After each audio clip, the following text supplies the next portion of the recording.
ஆணைகளை இதயத்தில் ஏற்றிடுவோம்.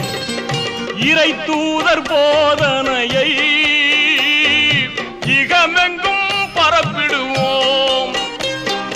இறை தூதர் போதனையை இகமெங்கும் பரப்பிடுவோம். அல்லாஹ்வை நாம் தொழுதால் சுகம் எல்லாமே ஓடி வரும். வல்லோனை நினைத்திருந்தால் நல்ல வாழ்க்கையும் தேடி வரும். நல்ல வாழ்க்கையும் தேடி வரும். நல்ல வாழ்க்கையும் தேடி வரும். நல்ல வாழ்க்கையும் தேடி வரும். நல்ல வாழ்க்கையும் தேடி